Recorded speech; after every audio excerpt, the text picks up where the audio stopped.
Episode 528 of the TV Dudes, recorded February 27th, 2025. Reacher Season 3.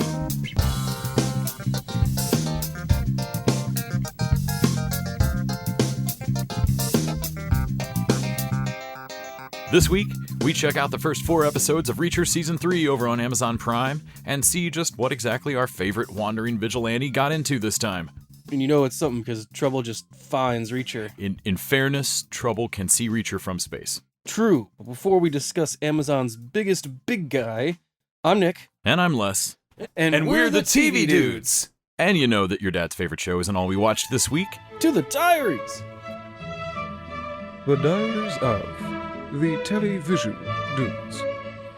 Brought to you by only the finest cocaine wine. God, I hate Invincible so much. Man, honestly, you were watching it earlier and you because it bugs you so much, you can't not pick it apart while you're watching it. And I was like, we're going to talk about it later. I hate Invincible. I definitely want to talk about it twice. Yeah, right. It's like, I'm just going to walk out and this time, of course, it has a good idea that Invincible ends up ruining. So the credits gag, I will say, I caught the little bit of the credits gag this episode with the every time the villain says Invincible, it just cuts to the that one was funny. That was pretty funny. I feel like a writer on there hates that fucking gag. It felt like somebody on the show hates the show too, and I was like, okay, I shouldn't enjoy this because you guys shouldn't write it like this. That was stupid, and it hasn't been cute for a while. But this episode is all about Mark, which makes it one of the worst episodes. Not a lot of the rest of the team, but or side characters or whatever. He's not even on a team. And honestly, the villain Powerplex is mad at Mark for being involved in the fighting his dad in Chicago and getting a bunch of people killed, which he was trying to fight his dad to save the planet, but every civilian has to just take his word on that. Right. Like, I like that the guy was like, okay, he wasn't even saying like we should kill Mark or whatever. He was trying to get signatures from all the survivors of like, no, do an investigation, tell us what happened, and put Mark on or put Invincible on trial and find him innocent. Right. I just want to know that somebody besides. But I promise. But we don't skip the process. Right. But like you'd know that. Oh, well, that would mean probably Mark would have to give up his identity, or it would interfere. Like it would be busy in its busy work, and like. You can tell that Cecil fucking took care of that for him. Right. No, like it almost, not to make the most basic version of it, but like at the very least, like Cecil going, you can't go on the stand. No. Yeah. No, Mark, like state secrets and stuff. Yeah. You can't go, like, get sworn in. From a recruit standpoint of like, you need to quash that subpoena. No, I don't give a shit how, man. That's your problem, but you cannot go on the stand. Yeah. But so the guy starts to try and call Invincible out, and at the memorial, and Invincible doesn't go at first because he's just kind of like, I deserve a day off, which I thought was him being lazy, but it turns out like, no, just because a guy shouts your name, other superheroes exist. Yeah. And I was like, okay, that's... No, we're in a city full of dipshits. And then he comes up at the memorial, and Eve goes, hey, look, man, obviously you're not the guy to fight this guy. Let me go take care of this. And Eve takes care of it because she figures out his power, that... that he absorbs... You can't beat on him. It absorbs kinetic energy. The more you hit him... Right. Like Invincible's one power, which is punching shit. So Eve takes care of it. And the fucking GDA or whoever put him into a van without a power dampener. So the minute he hits a pothole, his kinetic energy puts up again, so he escapes. So like, okay, I guess he has to escape so we can still do this, because he needs to face off with Mark. But he tricks Mark by putting his very real wife and baby. I thought they were in his head at a certain point, but they're real. And they're with him too. His wife's completely supportive of like, I support you being like getting like, or using your powers. He already had powers. He's enhanced. But like going off. But like, I loved your sister too. Like, his sister and his niece died like brutally. Like he found their arm and leg in the fucking rubble. And so an Invincible gets the dossier on like from Cecil's number 2, I forget his name, Donald, and goes in to fight the guy himself with no backup, doesn't tell Eve. And the wife is, of course, tied up. He tries to go over and untie her. You'd think with super speed, that'd be no problem. Mm-hmm.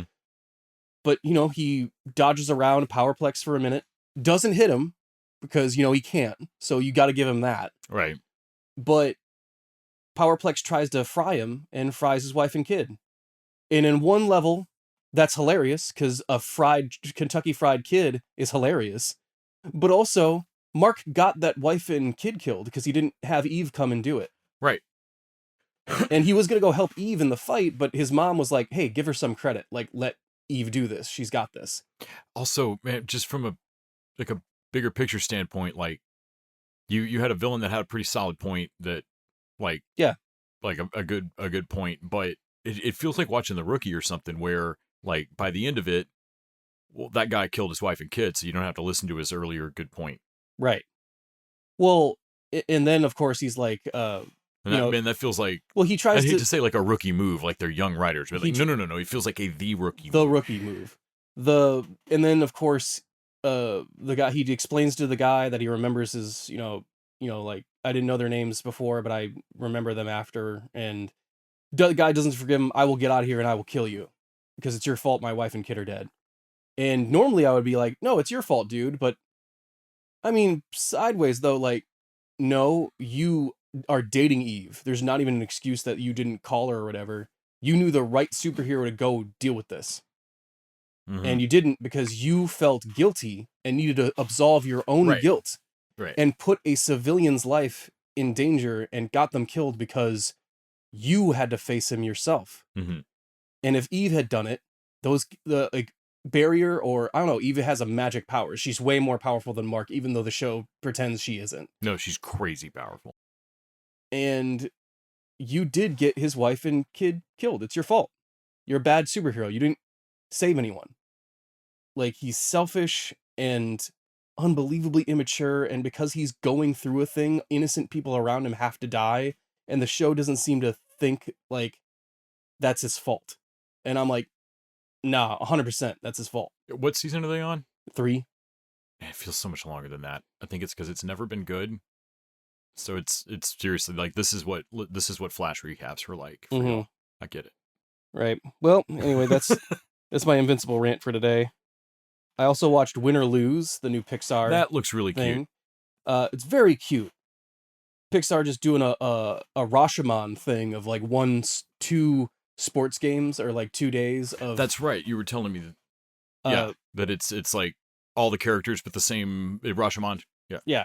So the first one is the coach's kid who's like not so good at baseball but wants to be, so like she can connect with dad, and about her sweat monster that basically her sweatiness that keeps talking about her anxiety. Like, I think I saw that in the trailer you showed me where it's just like just laying on her. Yeah. Like an anxiety monster. Hey, how you doing? I'm doing pretty bad actually. Like not so great. I'm not gonna lie. The umpire gets like a knight in shining armor to like deflect all the like bad calls, and like it carries over into his actual life and his dating life. I just started watching the one with one of the kids, and that needs to raise some funds for the team. Mm-hmm. So she puts on like a big business suit. Like there's a yeah, it looked like she was running like Snack Shack. So it's not diegetic to what's going on or whatever, but all their fantasy stuff is just in their head. Mm-hmm. But it's just a visual for the audience. But it's pretty funny and really No, cool. I saw a bit of the one you were talking about where she's selling, hot dogs and sodas and Gatorades out of the, concession Airstream or whatever. It's a little Sandlot meets Inside Out. Yeah, and like she immediately turned into like a green, like super 80s wide shoulder pad power suit. Mm-hmm. Yeah. Actually, that one I thought that struck me cuter than the one. The shining armor. Yeah. Speaking of, we watched the Sandlot because it was gonna leave Tubi, and we were scared. Like, we were flipping through Tubi looking for, like, as is our way, looking for terrible shark movie type stuff, and saw Sandlot like in the top row and like leaving soon. Like, aww. Like, Well, I mean, that's basically how they market Caesars. Like, you know, if you see a Sandlot, you got to watch a Sandlot. So, like, Sandlots is one of those movies I consider, like, a basically perfect movie, even though it structurally kind of doesn't make so sense. weird. The It is structurally You're very just hanging weird. with these kids most of the time. Right, we were trying to figure out, like, where's the break into two? big conflict. And The like break into two is about an hour in. Right, because there's so much fun in games. And some of the fun in games are like whole little vignette bits, basically.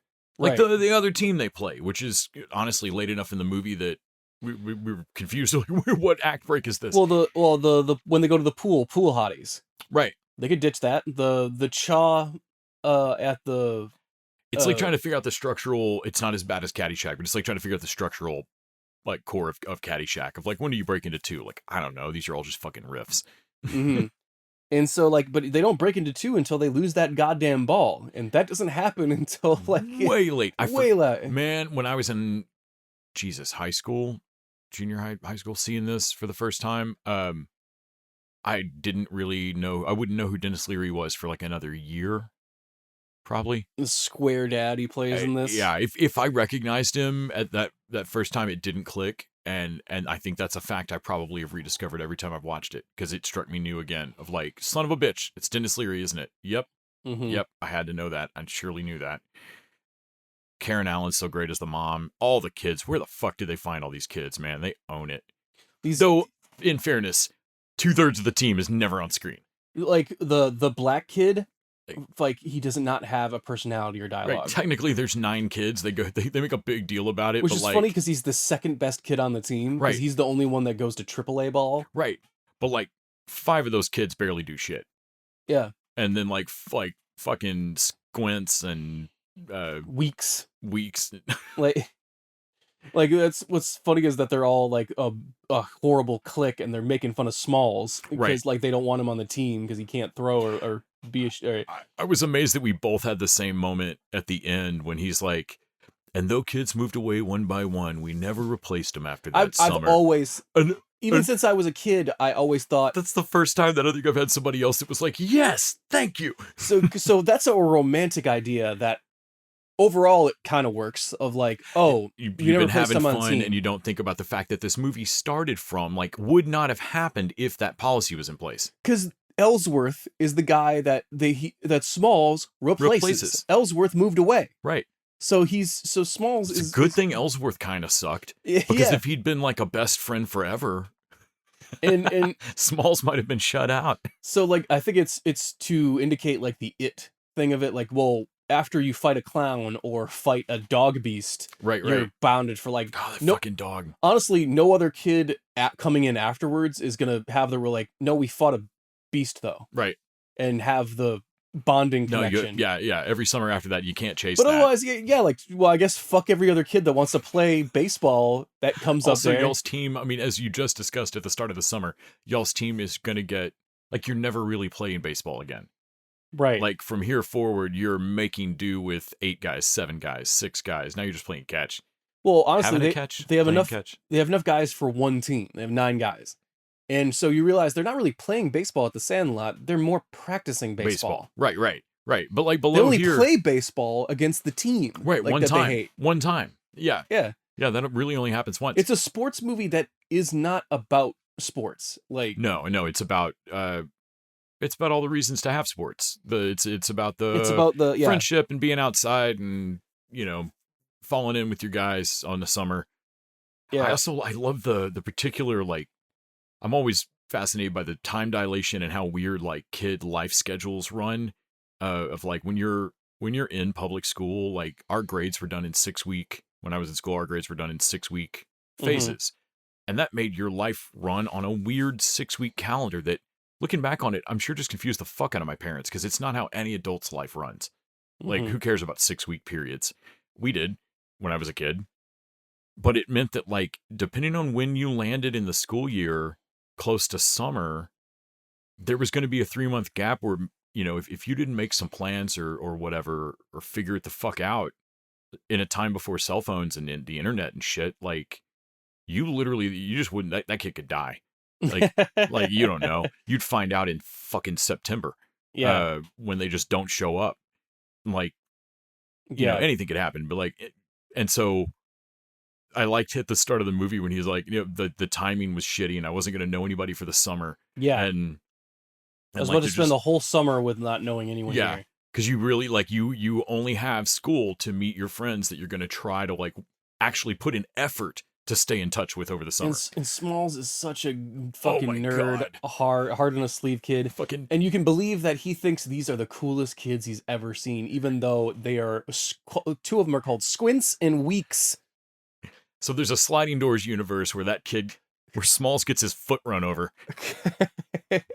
But Because I cannot believe that actor's he's Jimmy Black Donnelly. He's Yeah. fucking Black Donnelly is shit. But also like at the very end where like, you know, they finally, you know, he becomes a legend around town, Benny the Jet Rodriguez. They tell what happens to the rest of the kids.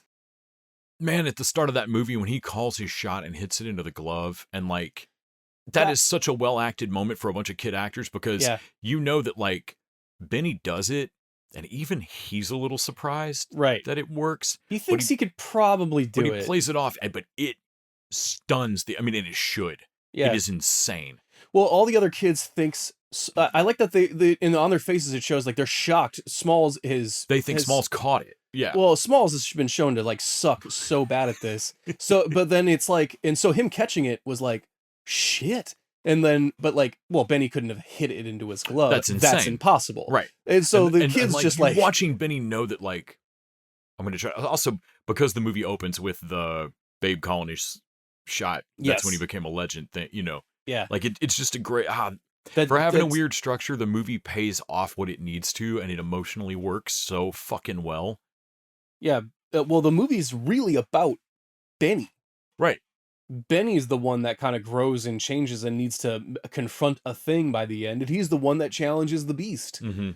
Like it works similarly to another, of like the great kid movie, Stand By Me. The narrator of Stand By Me is not, Stand By Me is kind of more about the other guys, or particularly River Phoenix is who the narrator thinks is cool. And like, even though the movie's very much about the narrator's childhood, he puts himself to the side of it to observe it. Yeah. And like, even though the movie's on the one hand about Smalls is kind of to the side observing this cool kid, Benny. I got to tell you about Benny. Yeah. Well, I mean, Smalls drives the plot. He's the one that loses the fucking ball. But yeah, it's like all the catalyst stuff that like it's all the only reason that losing the ball matters is because he wants to impress. Like he wants to come through and have a new ball and impress Benny, you know, impress the guys.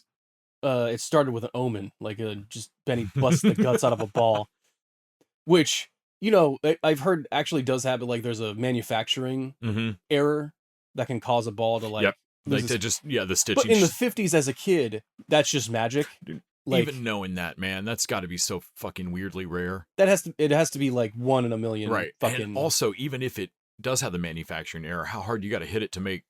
I mean, yeah, no, Benny like smacked the crap out of it for sure.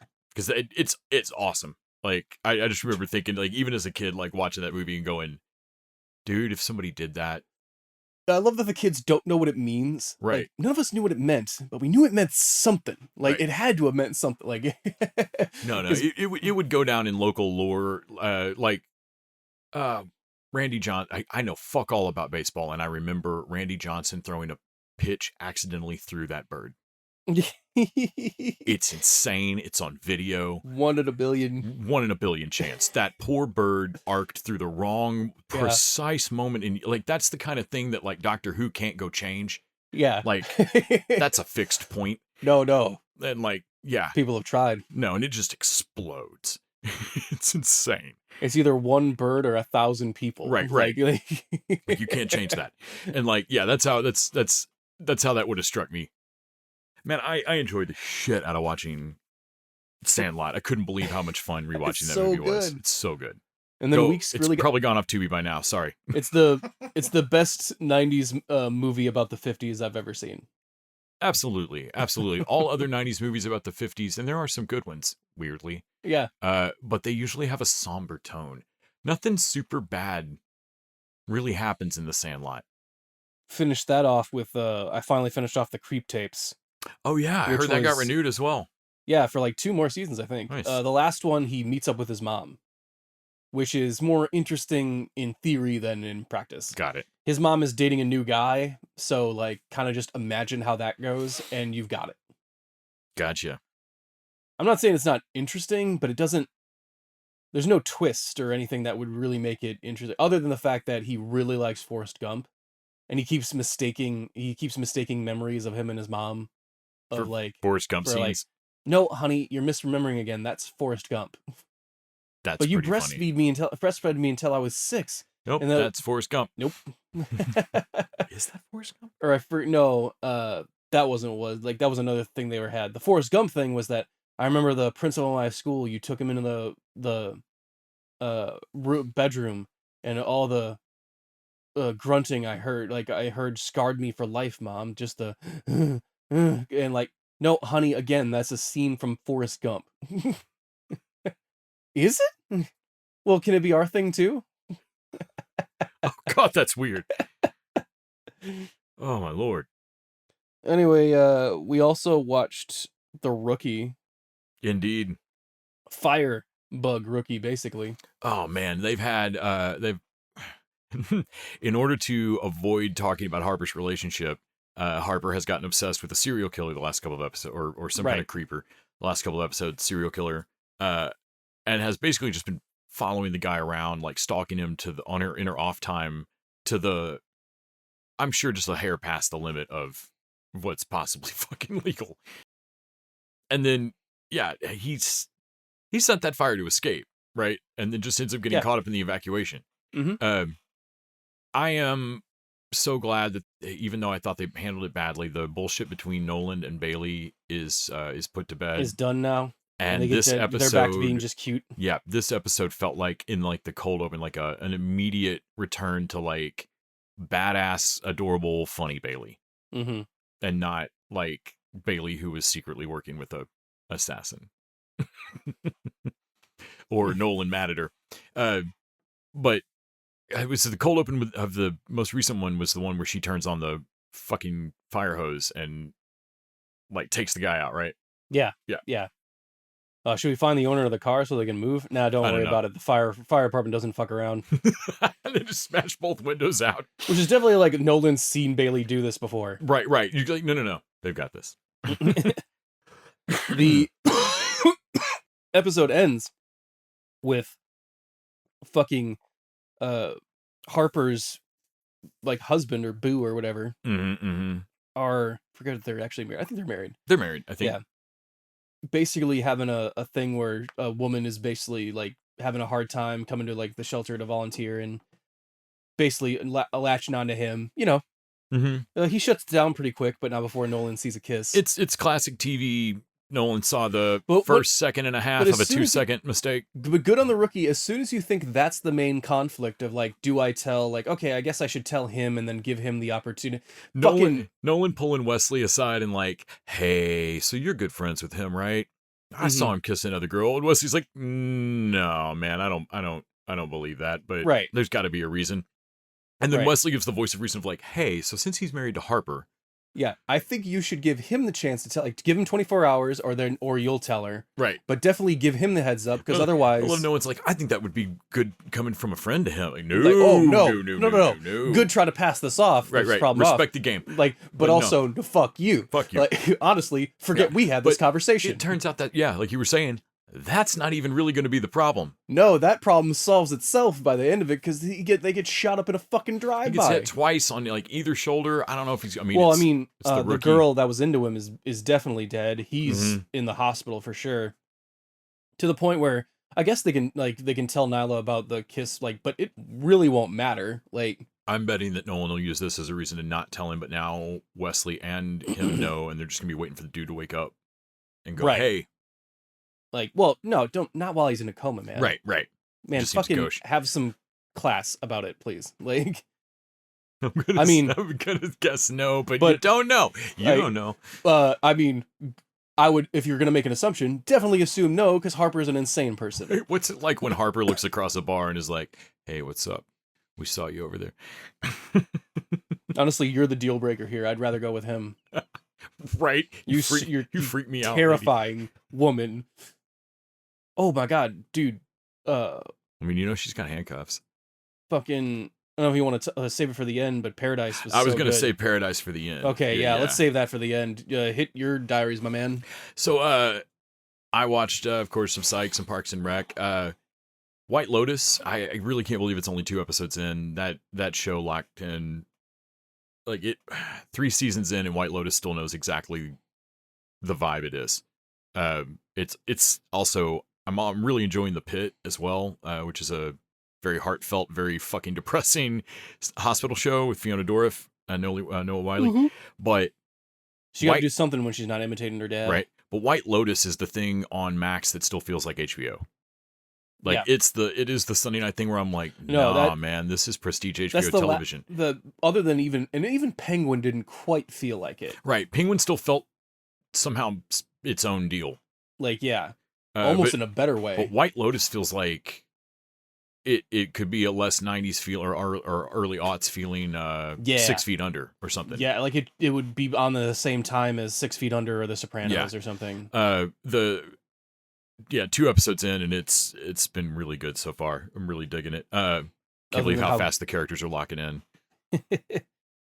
No, Walton Goggins is fucking hilarious. That is definitely a way to get me back in, is throwing Walton Goggins. Oh yeah.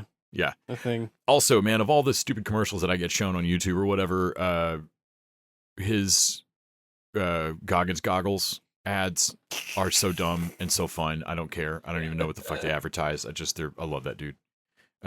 Fucking hilarious. Also watched Elspeth and Matlock, which have got to be wrapping up their seasons pretty soon. Ghosts as well.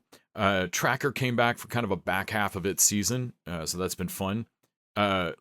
Lisa and I watched a few episodes of Man in the High Castle, which I'd watched like the pilot of when it first was airing on Amazon a few years ago. That always sounded interesting to me, but I was like, how do you sustain that for more than a season? I don't know. It's got fucking 3 or 4 seasons. But because that's the alt. It's like history. watching. Yeah, it's like there's watching two different what do you call them?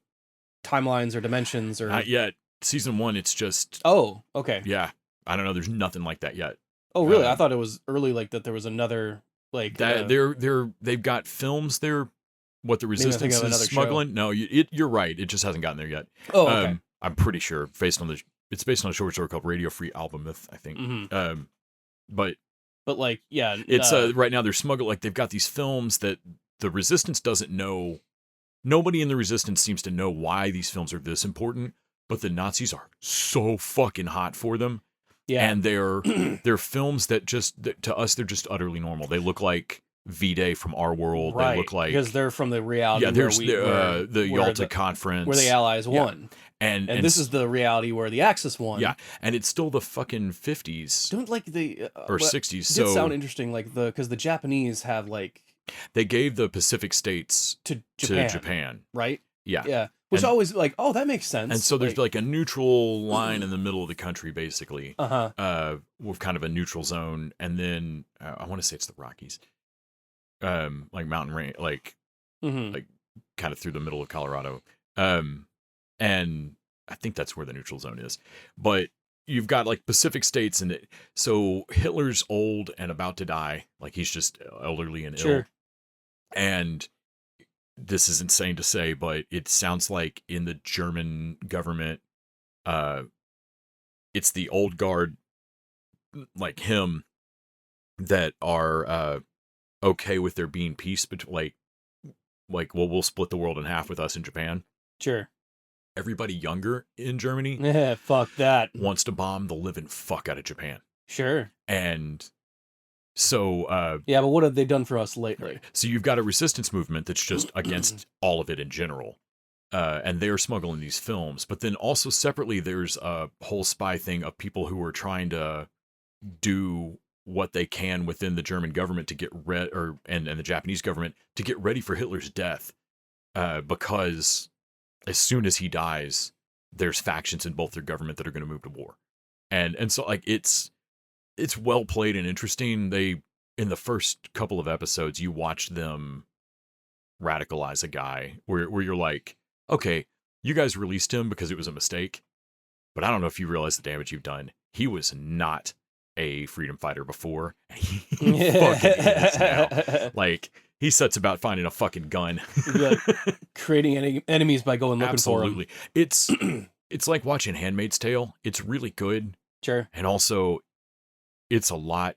And it's not as fun. It's really not that fun in our current climate. Also, it's one of those shows like Handmaid's Tale that makes me start to wonder if I want to solve all problems with murder, because I find myself yelling at the screen a lot of like, it wouldn't necessarily solve each character's individual problems. Sure, but the immediate it would do a lot for the world of the show if everyone, as soon as a bunch of things, various things happen, like as soon as various characters do various things, if you just grabbed the pin on the desk and stabbed him in the side of his neck, the world would change. And I'm like, man, that can't be I mean, I feel like it might be the lesson here, but I feel like if I take that away from like, right. But like in Handmaid's Tale, there's so many times where I'm like, look, I'm not saying it's going to work out for you in the moment. They're going to gun you down, but Gilead, in the long run, Gilead will have to do it without that dude going forward. Like, okay, well, there's another Nazi in line waiting to step up. All right, well, prove how deep that bench is, man. If I stab 6 of them, have they got 7? Well, I'm going to assume that this guy is the best one that they have, because he's the one that's in charge right now. So let's find out how good his assistant is, and if the guy, and if the guy behind me stabs that assistant, how deep can we go? How deep's the bench here, my man? Because our skill set stays the same.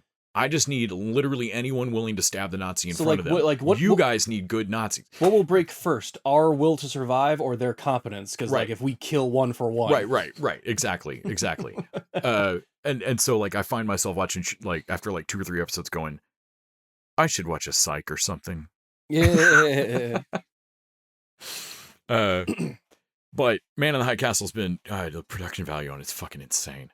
You and I went to the theater and saw Love Hurts, which we passed on doing a Patreon on. Sure. I definitely liked it even less than you. But I don't think either of us were happy with that movie. It's just kind of a mess. Parts of it work, whether that like somehow bother, like for me, every time a part worked, I was like, well, that's a waste of time in this piece of shit. I just got madder at it. Ki-Hwan Kwan deserves a lot better. I was so mad at this movie for wasting everyone's time. That's 2 Academy Award winners in the leads. Yeah, well, I mean, they have no chemistry whatsoever. No, my lord, the pitch meeting nailed that. Yeah. And the action scenes are fun and cool. It just, oh my god, I stared at the ceiling for huge chunks of that movie, just bored fucking shitless. The weirdest moment I had in television this week was talking to my mom, just catching up on, things, the country, what's going on. And she was like, I just watched a show, I think it's called Suits LA. Like, really? The spinoff of Suits? And I was like, that's a spinoff of a show called Suits. She's like, it is? Like, it really is. She had no idea about Suits. I don't know if she's going to go watch Suits or not. This is a spinoff by the same. I like that the LA part wasn't a tip off. Right. It'd be like someone like for you or I, that would be like, obviously that's. No, I love the West Coast Avengers or Titans East. What do you mean there's just an Avengers? Right. or is that a spinoff? What's just Titans? Right. Yeah, it did not tip my mom off. And so she watched the pilot of Suits LA. And she was like, yeah, the first few minutes I was like, I'm not so sure about this.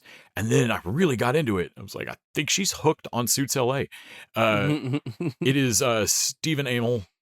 No, that's right. And it's so weird because it is Aaron Korsh. Like it's the same creator, I think, writer, showrunner, whatever. So it's not running concurrent to the other show. Like it could just basically pick up new, but it's got the same yelling at you vibe. Like, I don't know, Suits has a patter of how they yell back at each other of like, well, you got to do this. Well, like the way it's like a volleyball match. Like the spike, the ball's always the same. And this has that exact same pattern. And it's weird hearing Green Arrow do it when he's almost doing it the way Gabriel Mock did it in Suits, but also like he's almost Harvey Specter, but also he's still Green Arrow. You failed this firm. And it's very much like you failed this. Like, but I watched the pilot of it, and they cram a lot of like setup into the pilot. It's a pilot, but it should be pretty fun. Like he is a flawed character. Like he's kind of a son of a bitch. Sure.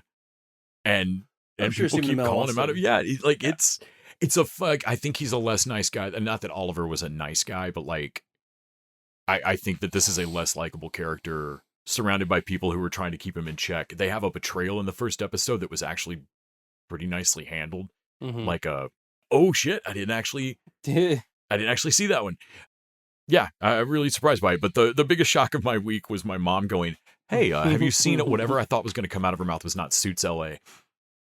And then you and I watched probably the best thing we've got going in terms of dessert. My God, I'm surprised. Like, we got to do a whole episode on this. Oh, when it finales out. But we got like a Patreon request to do, and like I don't know, we have Shorzy to cover, so I'm not sure if we'll do it. But the fact that we don't have an episode just dedicated to Paradise sucks, because Paradise is so good. Right. Snuck up on me. Based on if I did even see an ad or hear about this show, I think I would have written it off as Persons Unknown, or that the event show after the existence of Lost. We've gotten so many event shows, like little one season weirdnesses or whatever, and I loved Ascension and all that, but I would have thought it was like that. It is so well done. Like I think Paradise might be one of the tightest things I've watched so far. I've really enjoyed. Yeah. Man, we were starting to get frustrated with like how can this disaster have happened based on what we've seen? It doesn't quite add up. Right. And the combo punch of how what happened, some subtle background things in the latest episode where you realize who gets taken to the city and who doesn't. Yeah. Was amazing. You caught that one and I was like, fuck. Yeah. Well, I'm like, no, Sinatra sucks. Sinatra's so full of shit. Her plan is dumb and doesn't this whole city's dumb. Right. Like, it doesn't really add up or make sense. Yeah. It's a show. You should just jump ahead here if you want to go watch Paradise. Yeah. I think you should, but there's a lot of spoilers. It's a very tightly plotted, spoilery show, but it's a world where an apocalypse has happened. Yeah. And the U.S. government and enough people to basically fill the city of Toledo have packed into a dugout cave under a mountain in Colorado and are basically hiding from the rest of the fucking survivors we know. Yeah, now we know they're survivors and that they're hiding from them because, God forbid, they risk this city. Like, the latest episode had the craziest it's Marsh's piece of strongest. The explanation. It's Marsh's strongest. Oh my God, he's actually he's really hitting it. Terrible president. Well, I love that his recognition of, I'm not a good enough president to be the guy that prevented this. Right. But I'll be damned if I'm the one that doesn't give people the time. He goes in and tells people, no bullshit. Right. What's happening? Of like, no man, you need to go choose who you're around. If you're not already on high ground, now the hours now are about who you want to spend your last moments with, and is real about it. And he has a line. I've been around this country, and even though how ugly it can be, I can see you. And he just mentions you, or I think even just like on a grand level, I think he just means humans. No, yeah, you are inherently decent. Yeah, that being president is giving me access to the people of this country all over it, and that you are that's been the joy. Decent, and the only decent thing to do is for me to show you the dignity of giving you the opportunity of saying goodbye. Mm-hmm. And I love that Sterling K. Brown backs his play, but knows that the minute he says this, not everyone in the White House is getting on the fucking when the rest of the people in the room are watching him pass out machine guns, and they're like, "What's the fuck's the president about to say?" Because he knows that shit's about to pop off. As soon as he says whatever's gonna come out of his face when he says it, shit's going off. And man, this episode was so fucking baller because that's not even the craziest shit in the episode. The nuclear football thing is badass and well handled. Yes. It's super cool. Also, the way its existence and all the way that he EMPs a fucking planet. Well, I mean, is badass. Of course, Sinatra's Shapara's on the wrong side of it. Of no, for the sake of the city, you should let Earth get irradiated. Right, and then it doing the normal shows can manage to do the president pushes a button in another room and it causes a thing that shorts out the phone and our main character talking to his wife. Yeah. Like a lot of shows can time that out, but to time it out along with this other cool EMP thing that is another, like, we're dealing with another big twist and showdown with the president and Sinatra. And then we get the like, oh, and here's your TV moment. Well, I love that The show is baller. because Sinatra doesn't know about it. It's one of the things only the president is rented on. Right. And it's the last time, because in the city he's not going to have He's never going to get to surprise her again. Yep. So this is the last moment. But then oh man, all of that is a stall so that Sinatra all of it's a stall. Can have Jane in place with his daughter. And I love that what Sinatra wants is back to square one. Tell me Sinatra did not kill the president. Yeah. So Jane didn't do it. Who the fuck killed the president? So I need you to tell me. You're going to find out who killed the president. I love that. Yeah, that like her demand is like twofold. Like find out who killed the president and then help me get this place back to normal. Because at this point, she can't restore herself back to power. She realizes the only one with the power, like Sterling K. Brown, has to put her back into power, right, for any of this to go over. Right. And even then, it's going to take. He's going to have to kill some of the people he just worked with. Right. Right. What's her name? President's girlfriend, secret security person, is not going to let this fucking stand. No. Yeah, man. Paradise is fucking great. We will find a way to do free Patreon or a bonus episode or something when it finale's out. Seriously. When it finale's, just as long as it doesn't fucking shit the bed. Right. Go find it on Hulu right now. Been spending most their lives living in the gangster's paradise. Been spending most their lives living in the gangster's paradise. How about we switch over to our Patreon and mention that, if you joined us over at patreon.com/tvdudes, you can throw down $1 an episode and get a bonus content for each week. This week, the bonus episode will be on The Monkey, and how it just killing it in theaters. Yep. Literally and figuratively. Yeah, we spoilers, we really enjoyed The Monkey. You can come over and find out why. Patreon.com. You can also throw down more than $1 an episode. If you want to join at the showrunner level, here in the next few weeks, we'll have another couple of showrunner episodes. You can pick the show and we'll watch it and tell you what we think. We're going to be watching Danny's pick Ragnarok. Yes, Records of Ragnarok. Records of Ragnarok. And then we've also got one from John Paul coming up as well. Oh, do we? Yeah. Okay, I did not know about that one. When was our last one for that? Fucking... I cannot remember Time Travel Pond. It is. Yes, it was. It was The Way Home. Time The Travel Way Pond. Home. Time Travel Pond was be my title for it. Time Hole. She go fall down the time hole.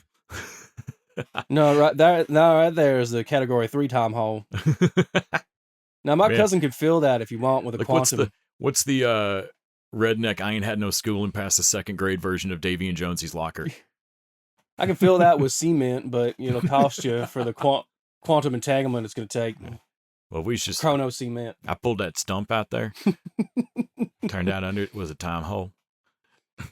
Oh man, speaking of crazy accents. Oh yeah. Let's get over to Reacher.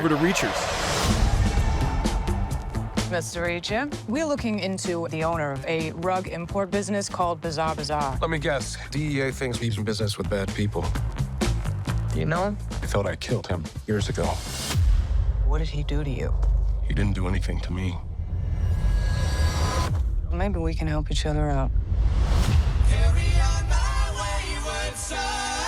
I have a plan. Undercover informant. There'll be peace when you are done. Mr. Reacher, your record is impressive. Lay your weary head to rest. bench press proves nothing. Elbow on the pad. Don't you cry no more. Reacher and I fought. Sorry, hand slipped. Don't you cry no more. Reacher Season 3 is on Amazon Prime. Developed by Nick Santora, starring Alan Richardson, it brings Lee Child's iconic Jack Reacher to life as a formidable nomadic ex-military policeman who finds himself entangled in some dangerous conspiracies. Each season adapts a different novel. This season is Persuader. From small-town corruption to high-stakes revenge missions, it's always fucking crazy to hang out with a giant dude. Mm-hmm. They are doing a spinoff of Neely. I don't know how that's going to go. It says fan favorite character. I don't know that that's true. I don't know that that's going to work out, no but I'm sure we'll give the pilot a chance, but we'll see. Dude, they're not even using Neely in this. I can assume because they're shooting her Right, thing. they're shooting her show right now. Her show's where she is instead of this. Right. So the person you were talking about, the accent, Sonia Cassidy, as Susan Duffy, is a DEA agent leading the investigation into Zachary Beck. You're goddamn right I am. I had to look it up. She is British. That actress is British. She's been in The Tudors. She's been in a bunch of stuff. I honestly thought I had never seen her on screen before in my entire life. I would have taken a polygraph, and I would have been lying through my fucking teeth. She is audibly unrecognizable. Like, her accent's so thick it makes her face different. It is Keely from, like, it seriously, it's Juno Temple level Fargo accent. Sure. She has a Boston accent that is straight out of Julianne Moore from 30 Rock, or fucking Matt Damon in. Seriously, this is Casey Affleck in a Dunkin' Donuts with a lit cigarette. Boston. She is wicked smart. Yeah, she is wicked smart. That's for sure. Yeah. That said, she's crushing it. The accent doesn't feel like a cartoon joke. Nick got 2 texts from me this morning as I was watching Reacher. One said that Boston accent is so deep into her vowels and words, like it's not on the surface. Like, she's doing it so deep in her words that the breaths between her words sound somehow accented. I was like, she has to be from there, and just the reason I've never seen her in anything is because she can't stop. No, she is a goddamn wizard. So yeah, man, Sonia Cassidy's killing it. So this season, Reacher, it cold opens with the weirdest, like, how does he get into shit this fast? Right.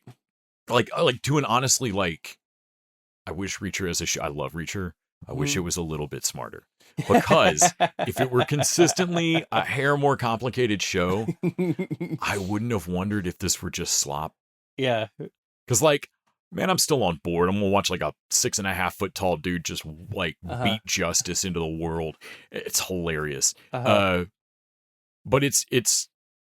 it's not slop. It's absolutely on purpose. They're staging a show for a character, and like we find out real quick that you had forgotten in the trailer. Yeah, I'd forgotten the trailer. I was like, oh no, man, this is undercover. Like, yeah, I had totally forgotten this is the undercover season. Because like it starts off with Reacher accidentally shooting a cop in front of this kid to like get in with carpet salesman. Yeah, rug salesman. Rug salesman. Man, that kid sticking to that story. Like, so what does your dad do again? He's a rug salesman. But yeah, like to prevent a kidnapping that they stage. Right. And like watching them plan that later is hilarious. And like such a fun fucking payoff. I'm glad they disposed of the ruse of it pretty quick. Right. Which they gave it away in the trailer, so it can't possibly hold it that long. But once we we very quickly meet the dude you see in the trailer that's a head fucking taller than Reacher. Who, look his name up. Olivier Richters. So Alan Richson and Olivier Richters. Paulie Van Hooven. I don't know where they found this dude. He's you can tell Alan Richardson has to look up at a guy, and like this is not a position he is in a lot. No, it's and I talk about how fucking giant we all talk about how giant the guy is, but honestly, Alan Richardson's like he's not a basketball player height. Like he's he's fucking muscled. Right. And he is really he's tall for Hollywood. Right. But yeah, he's 6'3" or something like that. Yeah. Like he's technically not the height of the, he was sure he wasn't going to get the part because they were being, after the Cruise movies, they were being very literal. He needs to be 6'5" and like 230 or something like that. Yeah. And so Richard's technically a couple of inches short, but I don't know that I've ever seen that guy on screen look straight up at a dude. Yeah. And I know that like in all the fights he is like he already like you go for Bohemian arm wrestling or whatever. I'm like, right. Oh, right, because Reacher doesn't fight fair. No. In any like. The latest episode, he's teaching Anthony Michael Hall's kid. To well, the kid's out there just sad, punching punching on a punching bag, and like he teaches him to like at least plant your feet right, or like twist your hips. Okay, strength is not your strength. You need strategy. Tell him you'll count to 3 and hit him on 2. But isn't that unfair? No one looking to hit a guy like you cares about a fair fight. No offense. None taken. The weaker guy in the fight needs to throw the first punch and make it count. Make your first shot your best shot. Okay. Wait. What if I'm not the weaker guy in the fight? You will absolutely be the weaker guy in the fight. You will absolutely be the weaker weakest guy. The weaker Like, guy. trust me, a guy that's looking to fight a guy that looks like you doesn't care about fair. Doesn't care about a fair fight anyway. Like, all of it. And it looks like when they cut back, like, they don't make a thing of it, but it looks like the kid's getting a little bit better. Like, also, well, I mean, shit, we know the previous bodyguard definitely wasn't being that cool to that kid. No. But, like, Paulie. We haven't seen that bodyguard. Man, we for a haven't seen minute. Paulie in a minute. I don't know what he's off doing for Julian Cole Well, or whatever. He's off with Rookie, and I'm like, man, are they going to come back and find that guy just dead? He's like- got to be. Because they have not checked in on him in a minute. No, they've not. But this latest episode was a flashback. Like, Yeah, we've seen 4. Right. And honestly, I thought it was weird because like the first 3, I was like, okay, first one's set up, second one's to get into the investigation, and the third one will be flashback. But no, it was the fourth one that's the Yeah. flashback. Because Reacher isn't here looking for Anthony Michael Hall. He's here looking for a guy he thought Mhm. he killed in a previous investigation, Quinn. Mm-hmm. And he's the guy actually running shit. Yeah. And we go to 4 other episodes before we get the Reacher flashback on Dominique, because I think they also they want to also show us the not Boston cop, like the reason she's doing it first. And because I feel like before they explain why Reacher's really there, they kind of explain to us why she's looking for her CI that she kind of fucked up and got this girl I love how disappeared. how similar but opposite their story is. But Far as I think they chose to give us that first because they've got to give us a reason why this woman's willing to put up with the fact that Reacher's going to murder some people. well, I mean, yeah, the other cop is like, man, he kills people off the books, honestly, and like, hey, you do realize that He's the only crazy reason- comfortable The only with it. reason we're doing this is because he killed Quinn off the books once, and because if he had taken him in, sure, he might have gotten out in 20 years, but that's 20 years, Right. Right. No, and man, even his boss who taught him all his other like assumptions kill and like all his other rules and shit Yeah. is like, well, if you're going to do it once, do it right. Well, he killed it. Like, I mean, he shot the guy in the fucking head. But yeah, like I love their like a guy you thought you arrested. No, it's a guy I thought I killed. Well, Like- also, I like the fact that he throws him, and the show doesn't say this, but he shoots him off of a ravine into a river. Uh-huh. And I'm like, oh, because he needs to get away with this, so Quinn can't like show up here with a bullet in his face, execution style. Right. So like he has to like say, oh, honestly, it seems if it wasn't military police, I would say that he knew backup was 30 minutes out when he was driving there. yeah, So cops are on their way. You will not have time to dispose of a body. right. That's why you had. I was like, why didn't you just kill him there and dispose of the body? Nope. You have backup probably 10, 15 Well, if minutes out. he was a cop, I think the easy sell is he pulled a gun on me. Right. But it's military police, and I'm like, and you're killing another military. The other guy was a military dude. He With was Neely there like that, it will look like exactly what it is. You went and murdered that dude for this. yeah. So you might honestly, I'm like, okay, he might actually not get away with that. Right. I was amazed in the flashback about Cole, about the assistant that gets killed, that they sold me on her in that flashback in that episode, not because Reacher ever has to protect her or like they don't make her a damsel that I feel bad for. They relentlessly show me how fucking competent and like amazing she was, and it makes me hate Quinn for getting the drop on her somehow. Mhm. But I was really glad that they don't make me feel bad for her. I mean, like, I don't mean I feel bad for her because she gets fucking killed, but like, they don't make me feel sorry for her. She doesn't have a fatal flaw or anything. If anything, like, I was sad by her death because of seeing it on Reacher's face when he's like, there's only a handful of people you ever meet in your life who just do everything right. Like, in your opinion, like the way you think the world ought to run, you run into somebody else who just Like, does gets everything it. the way does everything the way you do it, and like you only have to tell them once, and you only have to like I can tell the relaxation that would be in that relationship. It was like you know? a mentor of like, this is the like Batman to Robin of like, I will teach you to be a better version of me. Right, and just knowing immediately the like oh man, when they're around, I don't have to re-explain anything. I don't have to like I can just say it. I don't have to apologize for how it like they'll just get it.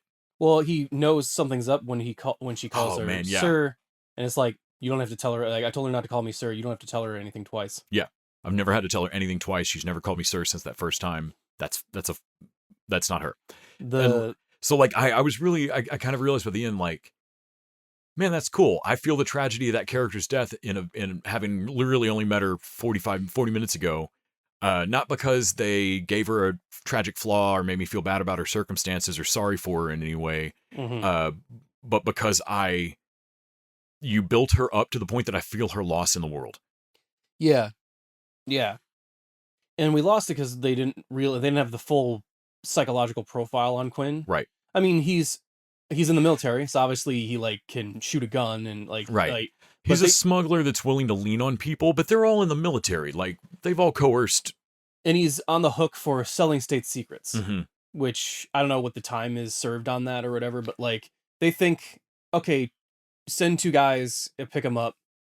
But then again, they had, like I said, that Quinn had his daughter, like, or threatened his daughter, Mm-hmm. or the other dude's Like daughter. they knew that he was willing to like kidnap and coerce and stuff, but like willing to stake out and kidnap a kid is mean. I feel like they probably lumped that in with like coercion and spycraft. Yeah. But you don't necessarily think that like 2 competent MPs would feel like enough, probably.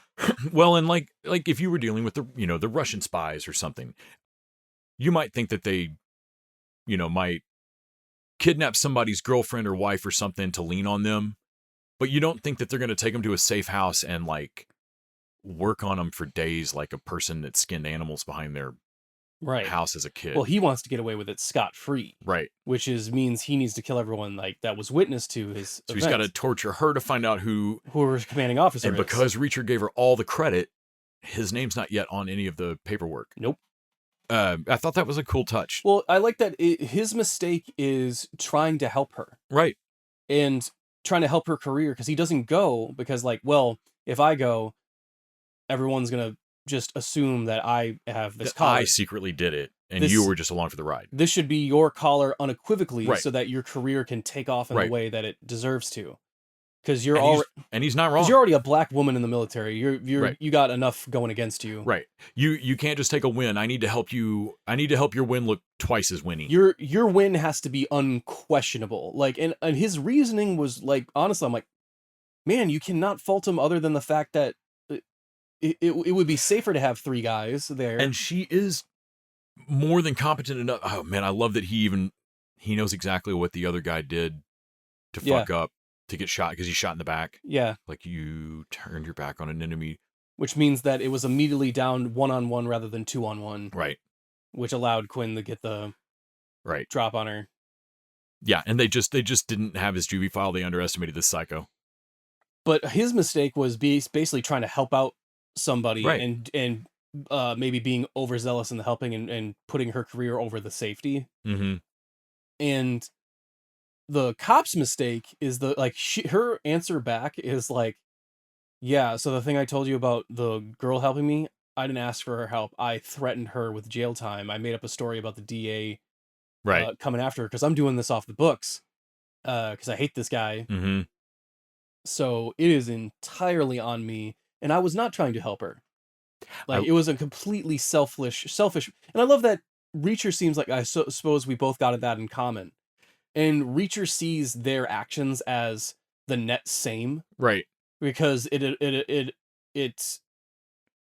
equaled out into, we fucked somebody over, and like, well, no, I told somebody to go somewhere and I didn't give them an option on it. Mm-hmm. Your mistakes are completely different in the fact that, like, your mistake came from almost being, and honestly, it says a lot to your character now, of the one time you tried to be nice, or your version of it. Mm-hmm. And her time of being unbelievably selfish, and you trying to be selfless. Well, it goes along with, like, in the middle of that story, Reacher's like, anyone would have done it. Like, no, man, the whole really military really won't. Like, no one does really. Yeah. Like, and I like not only would you not anyone have done it, because you even yourself had to say how much work you had to do that. Right. You know deep down that, like, if anybody would have done it, you wouldn't have to do it. I like that the system itself just operating would give him the credit, the white guy. Like Right. the big white guy. Right. And that's the superior officer. That's how the system is just default. Right. He had to go out of his way to make sure that she would get credit. Right.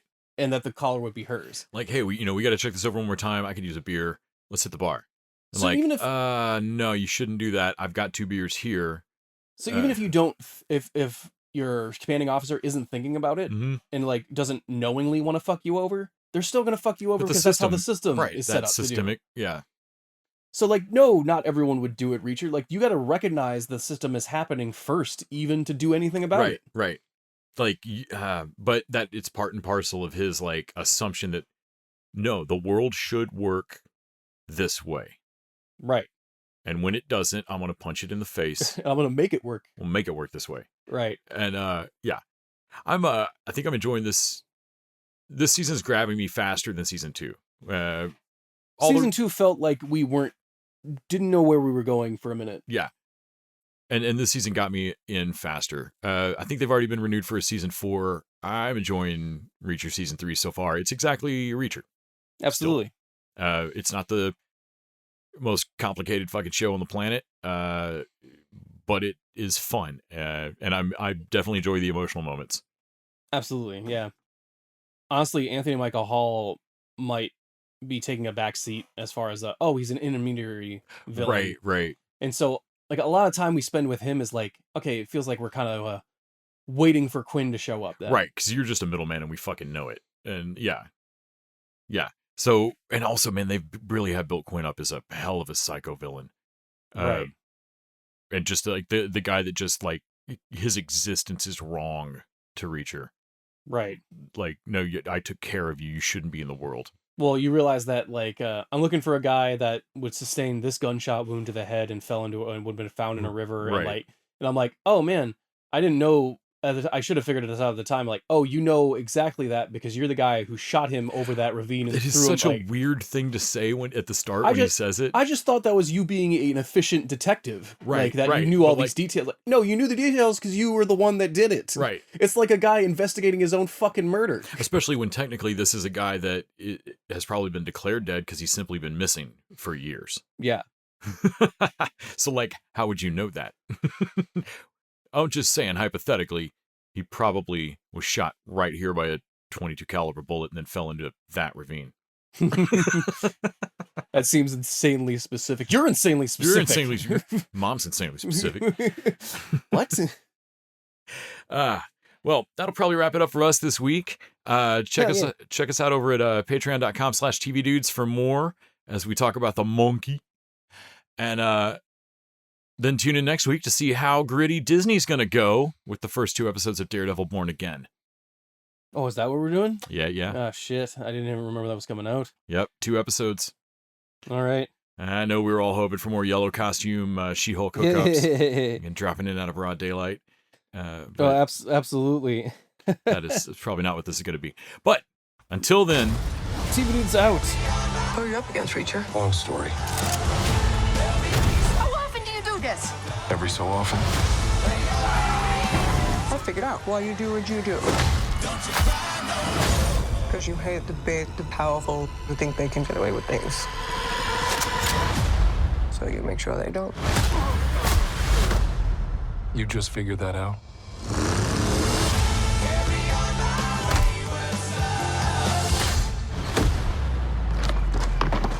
Son of a...